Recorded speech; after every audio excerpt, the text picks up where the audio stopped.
என்று ஹிந்து ஹிந்து என்ற வார்த்தையை நாம் அடிக்கடி சொல்லுகின்றோம், அடிக்கடி உணர்கின்றோம், அடிக்கடி ஹிந்து என்பதிலே பெருமிதம் கொள்கின்றோம். சுவாமி விவேகானந்தர் கூறுகிறார், ஹிந்து என்ற பெயரை சொன்ன உடனே உங்களுக்குள் சக்தி மின்னலை போல வாய வேண்டும். அப்போது மட்டுமே நீங்கள் ஹிந்து ஆவீர்கள். காரணம், ஹிந்து என்ற உணர்வு நமக்குள் எப்பொழுது இருக்க வேண்டும்.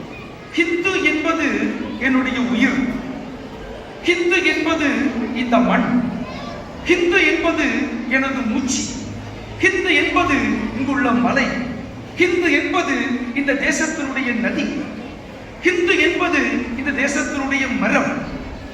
அனைத்து ஜீவராசிகள் அனைத்தும் ஹிந்து. இந்த பாரத நாட்டுடைய ஹிந்து என்ற உணர்ச்சியோடு, ஹிந்து என்ற உயிர்ப்போடு உள்ளதுதான் இந்த ஹிந்து. அதனாலதான் சுவாமி விவேகானந்தர் சொன்னார், ஹிந்து என்ற சொல்லை கேட்ட மாத்திரத்திலேயே உடலெல்லாம் அதிர வேண்டும். அதாவது சுவாமிஜி சொல்லுகிறார், 1000 ஆண்டு காலம் இந்த ஹிந்து சமுதாயம் அடிமைப்பட்டிருந்தது. கிறிஸ்தவ ஆங்கிலேயர்களுக்கும் இஸ்லாமியர்களுக்கும் இந்த இந்து சமுதாயத்தை அடிமைப்படுத்தி இருந்தார்கள். நாம் அடிமைப்பட்டிருந்த காலகட்டத்திலே இந்த பாரத நாட்டினுடைய இந்துக்களுடைய எண்ணிக்கை எவ்வளவு தெரியுமா? 32 கோடி. 32 கோடி இந்துக்களை வெளிநாட்டை சார்ந்த, வெளிநாட்டிலிருந்து இங்கு வந்த ஆங்கிலேய கிறிஸ்தவர்கள் வெறும் 45,000 பேர். 32 கோடி இந்துக்களை அடிமைப்படுத்தியிருக்கிறார். காரணம் என்ன? சூழ்ச்சி, வஞ்சகம். அதாவது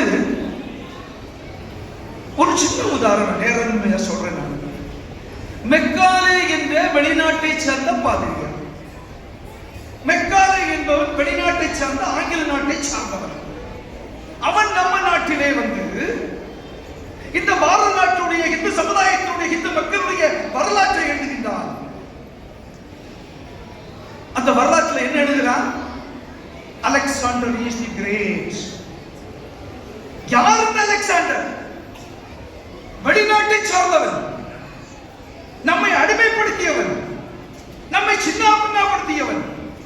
இன்றும் நமது பாட புத்தகத்திலே அலெக்சாண்டர் இஸ் தி கிரேட் இந்த புத்தகம் எழுதியது யாரு? ஆங்கிலேயர். அதாவது அவன் என்ன சொல்றா? அக்பர் என்பவர் ஒரு சிறந்த மன்னர். மெக்காலே எழுதுறா, நம்ம நாட்டு வரலாற்று எழுதுறா. வீரபாண்டிய கட்டபொம்மன் ஒரு கொள்ளைக்காரன், பாடப்புஸ்தகத்துல பாருங்க இருக்கும். சத்ரபதி சிவாஜி ஒரு மலையடி. யாரெல்லாம் இந்த தேசத்துக்கு தூக்குமேடை ஏறினார்களோ, யாரெல்லாம் இந்த தேசத்துக்கு உயிரை விட்டார்களோ, யாரெல்லாம் இந்த இந்து தேசம் வர வேண்டும் என்று உழைத்தார்களோ, பாடுபட்டார்களோ, அவர்களை எல்லாம் மட்டம் தட்டி எழுதப்பட்டிருக்கிறது.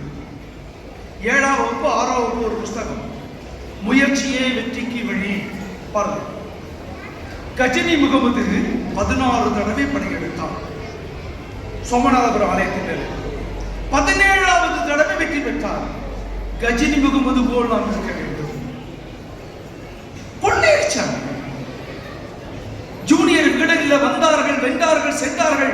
மதன் எழுதுகிறார், நம்மால் கிடையாது. அவர் சொல்றார், 1 லட்சத்துக்கு ஒவ்வொரு தடவை படையெடுத்து வரும் பொழுதும் லட்சக்கணக்கான இந்துக்களை வெட்டி வீழ்த்து நான் தலையை எடுத்தார். பாடப்புஸ்தகத்தில் என்ன வருது? முயற்சியே வெற்றிக்கு வழி. அதாவது சுவாமி விவேகானந்தர் என்ன சொல்ல வர்றாருன்னா, இந்த தன்மை நம்ம அடிமைத்தன்மை வந்து இருக்குது. அதனால நாம வந்து கோழைகளாக இருக்கின்றோம். ஹிந்து என்று சொல்வதற்கு பயந்து கொண்டு இருக்கின்றோம். ஹிந்து என்ற சொல் நமக்கு ஒரு மந்திர சொல்லாக மாற வேண்டும் என்று சொல்கிறார். அவர் ஒரு கதையை குறிப்பிடுகிறார். ஒரு காட்டுல ஒரு சிங்கம், ஒரு வயதான அதிக நேரம் பேசணும். ஸ்ரீ மட்டும் சொல்றாங்க சாமியார் படத்துல இருந்து. மற்றவங்களுக்கெல்லாம் பசிக்குதுன்னு எனக்கு தெரியுது. இருந்தாலும் இத்தகைய ஒரு குடும்ப சங்கமத்திலே பலர் எனக்கு தெரிந்தவர்களாக இருப்பதாலும் இளம் பெண்களும் இளைஞர்களும் அதிகமாக வருகை தந்திருப்பதாலும் சில முக்கியமான தேசியம் சார்ந்த விஷயங்களை உங்களோடு பகிர்ந்து கொள்ளலாம் என்று நினைக்கின்றேன். பார்க்குள்ளே நல்ல நாடு அது பாரத நாடு இல்லையா? இந்த நாட்டின் சரித்திரத்தை நாம் தெரிந்து கொள்ள எப்போதேனும் முனைந்திருக்கின்றோமா? ஒரு நாட்டில் நாம் திறம்பட பெருமையோடு வாழ்க்கையை முன்னெடுத்து செல்ல வேண்டும் என்றால் நம்முடைய நாட்டினுடைய சரித்திரம் நமக்கு தெரிந்திருக்க வேண்டும். திரு ராமராஜசேகர் அவர்கள் பேசியதை போல ஆங்கிலேயர்கள் இந்த நாட்டை ஆட்சி செய்த காலகட்டத்தில் இருந்து என்னுடைய உரையை நான் தொடங்கலாம் என்று நினைக்கின்றேன். இந்த தேசம் விடுதலை பெற்ற அந்த காலகட்டத்தில் இருந்து என்னுடைய உரையை நான் ஆரம்பிக்க விடுகிறேன். ஆங்கிலேய ஆதிக்கம் இந்த நாட்டின் பல பகுதியை ஆக்கிரமித்திருந்தது. 6ஆம் ஜார்ஜ் மன்னனின் மனைவி குயின் எலிசபெத் அம்மையாரினுடைய ஆட்சி உலகெங்கும் பல நாடுகளிலே பறந்து விரிந்திருந்தது. பல நாடுகளை அடிமைப்படுத்தப்பட்டிருந்தது. அதில் பாரதமும் ஒன்று.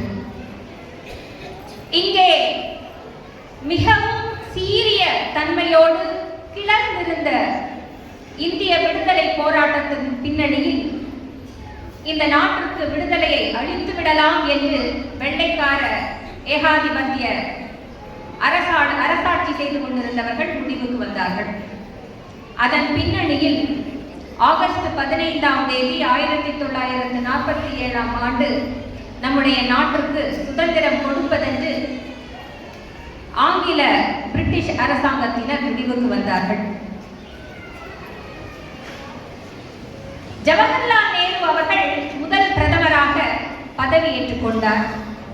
ஆகஸ்ட் 15ஆம் தேதி 1947 ஜவஹர்லால் நேரு அவர்கள் பிரதமராக பதவியேற்றுக் கொண்டாலும் கவர்னர் ஜெனரலாக பிரிட்டிஷ் அரசாங்கத்தினுடைய மவுண்ட் பேட்டன் பிரபு அவர்கள் தான் தொடர்ந்து கொண்டிருந்தார்.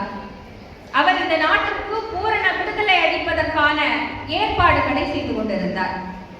குறிப்பாக இந்தியாவும் பாகிஸ்தானும் பிரிக்கப்பட வேண்டும் என்று முடிவு செய்யப்பட்டு இரு நாட்டு தலைவர்களாலும் ஏற்றுக்கொள்ளப்பட்ட பின்னணியில் நாட்டினுடைய எல்லையை நிர்ணயம் செய்வதற்காக இங்கிலாந்திலிருந்து சர் சிரில் ராட்க்ளிஃப் என்ற வழக்கறிஞர் இந்தியாவிற்கு வரவழைக்கப்பட்டார்.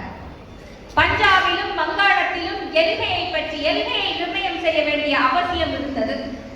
எல்கையை நிர்ணயம் செய்து இந்த நாடுகள் உருவாக்கப்பட்டால்தான் இரு நாடுகளும் செழிக்க முடியும் என்ற நோக்கில் வெள்ளைக்கார ஏகாதிபத்திய அரசாட்சி செய்தவர்கள் ராட்க்ளிஃப் கமிஷன் என்ற கமிஷனை அமைத்தார்கள்.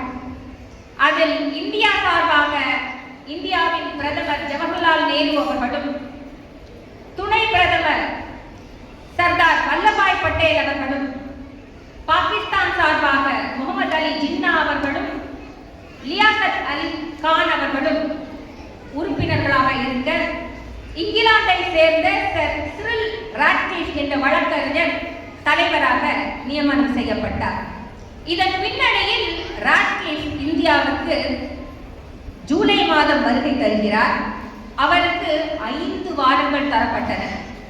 இந்தியாவும் பாகிஸ்தானையும் வங்காளம் பஞ்சாப் மாகாணங்கள்ல எல்கையை வரைஞ்சு நிர்ணயம் பண்ணணும். இந்த சிரில் ராட்க்ளிஃப் என்பவர் அதுவரை இந்தியாவை மேப்ல மட்டும்தான் பார்த்திருக்கார், வரைபடத்துல மட்டும்தான் பார்த்திருக்கார். இந்தியாவிற்கு வந்ததில்லை. முதலாக 1947ஆம் ஆண்டு ஜூலை மாதம் இந்தியாவிற்கு வருகிறார். ஜூலை 8ஆம் தேதி ஆரம்பித்து ஆகஸ்ட் 17ஆம் தேதிக்குள் 5 வாரங்களில் இரு நாடுகளினுடைய எல்கையை நிர்ணயம் செய்து பிரித்து கொடுக்கக்கூடிய பொறுப்பு அவருக்கு அளிக்கப்படுகின்றது.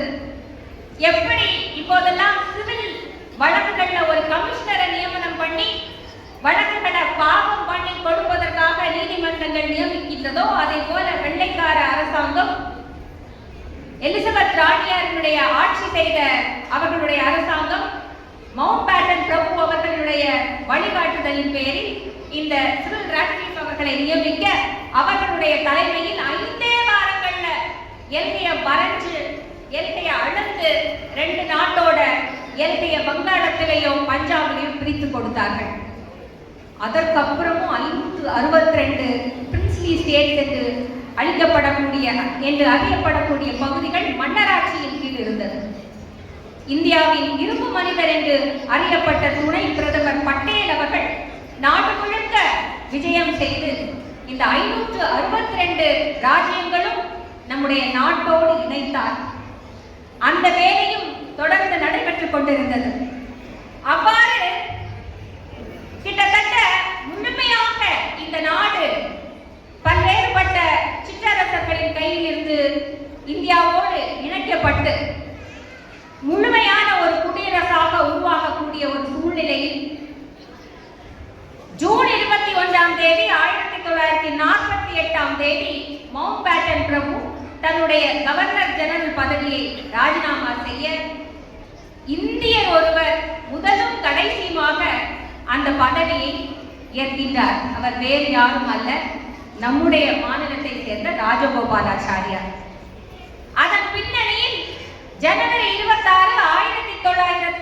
1950ஆம் ஆண்டு நம்முடைய நாடு குடியரசாக உருவாகிறது. நமக்காக நாமே ஒரு அரசியலமைப்பு சட்டத்தை நாம் ஏற்படுத்திக் கொண்டோம். நமக்காக நாம் ஏற்படுத்திய அரசியலமைப்பு சட்டத்தை இந்த தேசத்திலே அமல் செய்த அந்த நாள் தான் நம்முடைய நாடு குடியரசு நாடு என்று உலகத்தால் அறியப்பட்டது, அங்கீகாரம் செய்யப்பட்டது. நாம் நமக்காக எப்படி ஒரு அரசியலமைப்பை ஏற்படுத்திக் கொண்டோம்? We the people of India, having solemnly resolved to constitute India as a sovereign democratic republic. 1976ஆம் ஆண்டு ஏற்படுத்தப்பட்ட 42வது அரசியலமைப்பு திருத்த சட்டத்தின் போது அந்த திருத்தத்தினால் நம்முடைய அரசியலமைப்பு சட்டத்தினுடைய முகப்புரை We the people of India, having solemnly resolved to constitute India as a sovereign, socialist, secular, democratic republic என்று திருத்தம் செய்யப்பட்டது. அப்படி என்றால் இந்தியா என்பது இறையாண்மை மிக்க சமூகத்துவ சமயசார்பற்ற ஜனநாயக குடியரசு. இதை நாம் நமக்காக ஏற்படுத்திக் கொண்டுள்ளோம் என்பது பொருள். இந்தியா என்ற நாடு காலம் காலமாக சமய சார்பற்ற நாடாகவே அறியப்பட்டு வந்திருக்கின்றது. இந்தியாவை நம்முடைய அரசியலமைப்பு சட்டத்தின் உறுப்பு 1 விவரிக்கின்றது. India, that is Bharat, is a union of states. India அதாவது பாரதம் மாநிலங்களின் கூட்டமைப்பு. இதை 5000 ஆண்டுகளுக்கு முன்பாகவே விஷ்ணு புராணம் கூறிவிட்டது. உத்தரம் யத் சமுத்திரஸ்ய ஹிமாச்சைவ தக்ஷிணம் உத்தரம் யத் சமுத்திரஸ்ய ஹிமாச்சைவ தக்ஷிணம் வர்ஷம் தத் பாரதம் நாம பாரதீயத்ர சந்ததி.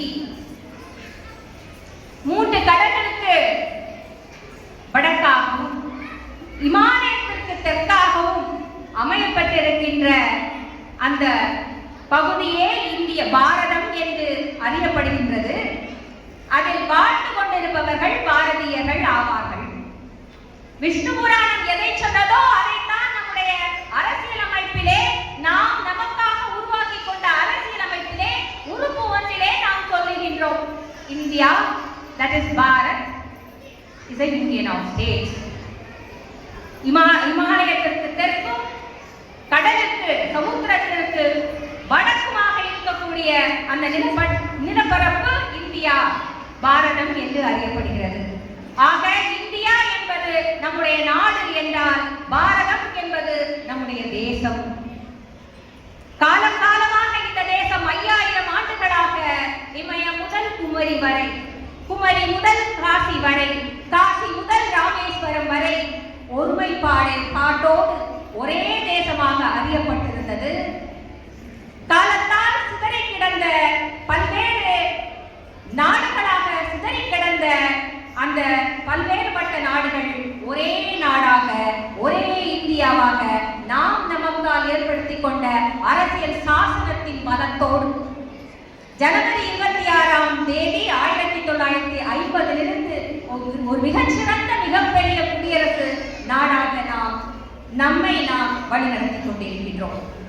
ஆயினும் நாம் எவ்வாறு இந்த தேசத்தை முன்னெடுத்து சென்று கொண்டிருக்கின்றோம்? இந்த நாடு சமய சார்பற்ற நாடு என்று நம்முடைய அரசியலமைப்பு வெளிப்படையாக சொன்னாலும் சொல்லாவிட்டாலும் இந்த நாடு அரசியல் சமய சார்பற்ற நாடுதான். 5000 ஆண்டுகளுக்கு முன்பாகவே இங்கே பல்வேறுபட்ட சமயங்கள் நிலைத்திருந்தன. ஆஸ்திகமும் நாஸ்திகமும் இந்த நாட்டிலே இருந்தன. சாங்கியம், ஆஸ்திக வழியில் சாங்கியம், யோகம், நியாயம், வைசேஷிகம், மீமாம்சம், வேதாந்தம் என்ற மதங்கள் என்ற சமயங்கள் இந்த நாட்டிலே கிடைத்திருந்தன என்றால், கடவுளை மறுக்கும் நாஸ்திக சமயங்களாக பௌத்தமும் சமணமும் சார்வகமும் ஆசீவகமும் அறியப்பட்டிருந்தது. இதனால் ஏற்பட்ட பேதங்களை சரி செய்வதற்காக 8ஆம் நூற்றாண்டில் அத்வைத வேதாந்தி ஆதிசங்கராச்சாரியார் அவர்கள் ஷண்மதத்தை ஸ்தாபிக்கின்றார்.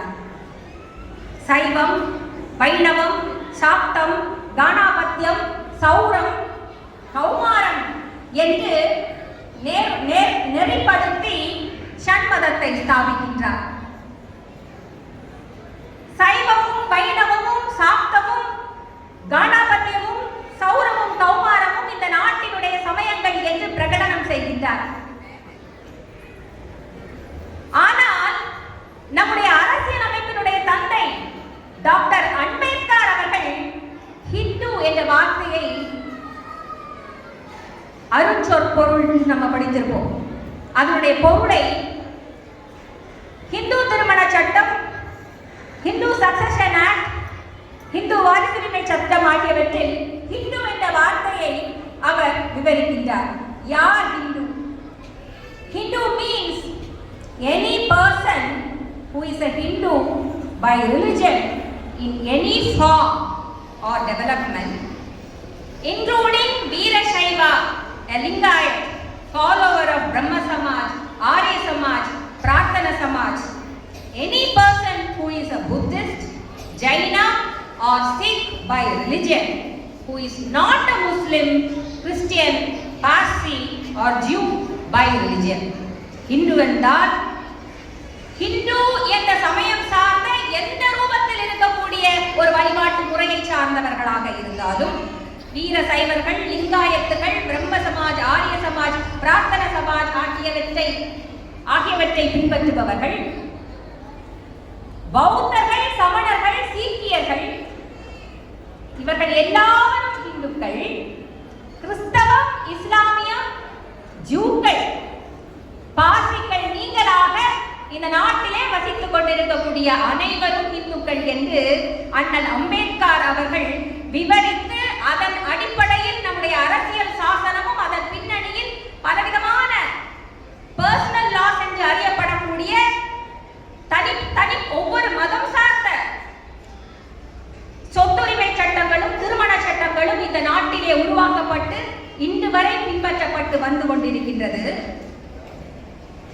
அப்படி அம்பேத்கர் அவர்கள் இந்த நாட்டிலே ஒரு சமத்துவமான வாழ்க்கை முறையை நம்முடைய தேசம் நெடுக்க மக்கள் பின்பற்ற வேண்டும் என்று நினைத்திருந்தாலும் கூட, அவருக்கே கூட ஜாதி வேற்றுமையை பிடித்து எதிர்த்து ஜீரணிக்க முடியாமல் 1935 அவர் சொன்னார், இந்த தேசத்திலே இருக்கக்கூடிய ஜாதி வேற்றுமையை களையவில்லை என்றால் நான் மதம் மாறி விடுவேன் என்று எச்சரிக்கை செய்கின்றார்.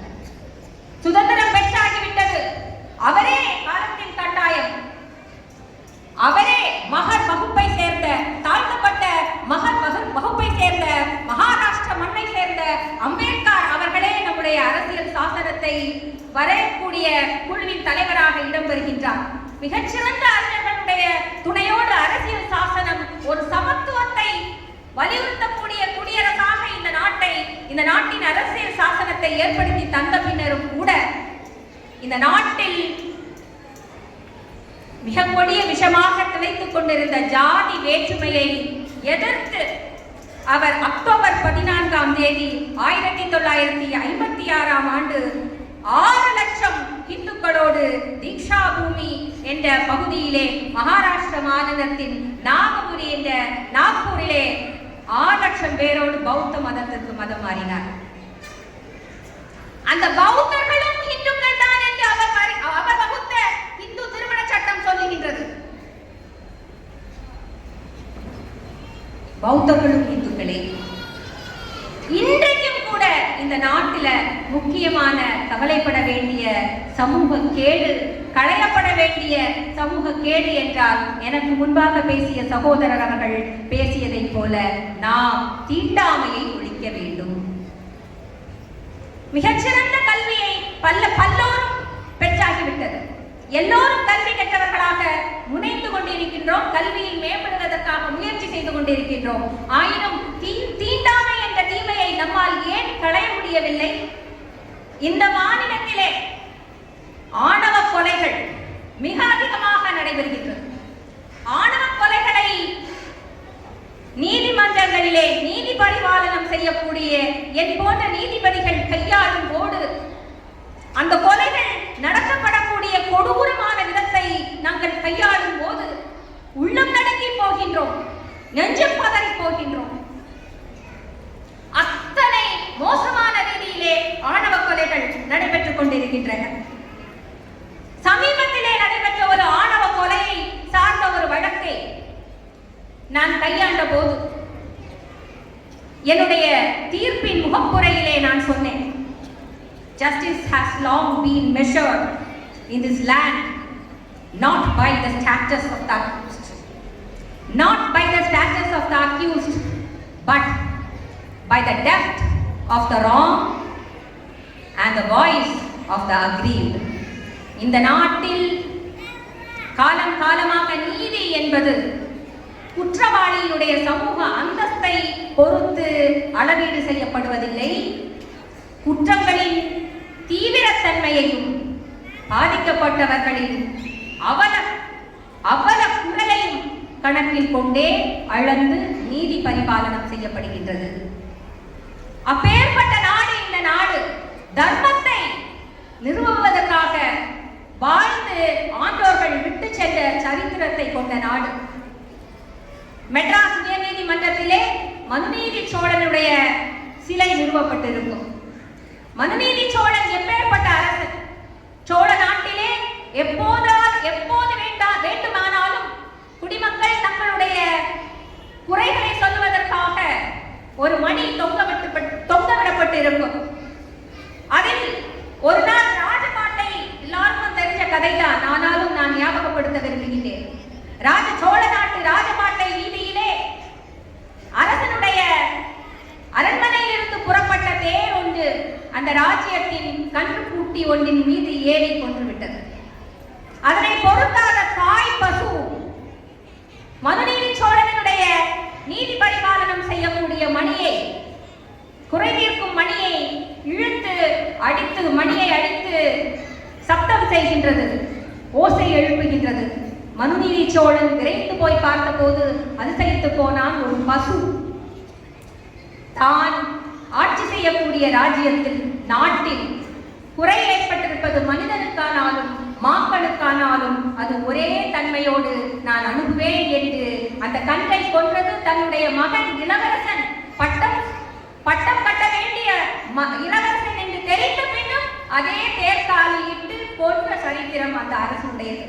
அப்பேற்பட்ட மனுநீதி சோழனுடைய சிலை இன்றைக்கும் மெட்ராஸ் ஹைகோர்ட்ல, சென்னை உயர்நீதிமன்றத்தில் நிறுவப்பட்டு அந்த மனுநீதி சோழனுடைய பாத ஸ்மரணங்களில் இந்த மாநிலத்திலே நீதி பரிபாலனம் நடைபெற்றுக் கொண்டிருக்கின்றது.